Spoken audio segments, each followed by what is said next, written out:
Happened here in North Carolina in less than 2 weeks. The first one Monday, August 1st in Wayne County, southeast of Raleigh. 3 deputies got shot while serving a warrant. One sadly passed away from his injuries. Yeah, then last Friday, a Greensboro police officer was shot in Clemens while helping serve a warrant for a man wanted in connection to a homicide. Then yesterday, Caswell County deputies say Kevin De Silva shot at 2 deputies serving a domestic violence order, striking one several times before barricading himself in a home for hours. Fox 8's Tyler Hardin's been looking into this today, and Tyler, serving warrants has always been dangerous, but it seems as if it's become even more dangerous recently. Yes, exactly, Noel, because law enforcement does not know what they will encounter at each location. They try to educate themselves about the individual that they are serving before they even leave the office. That includes background checks and even surveillance days before a visit.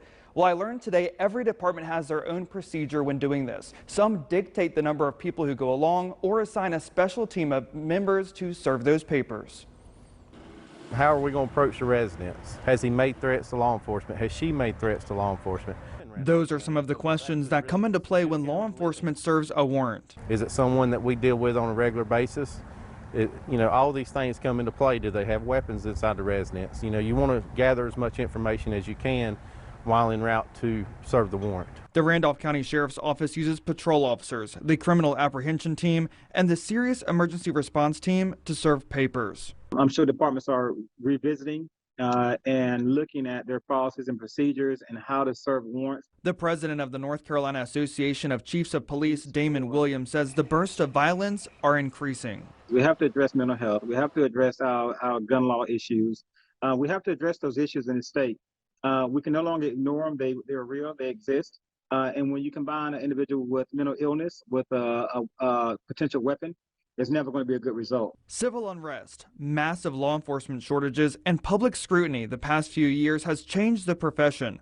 He says while tactical gear in the field is a first line of defense, it's time to address the root cause. We do have to develop a plan with our partners that will resolve the issue of mental health in our state, or we're going to be in a lot of trouble in a few years if we're not in trouble already, as we're starting to see. We want to go home to our family just like we want that individual to go home to their family.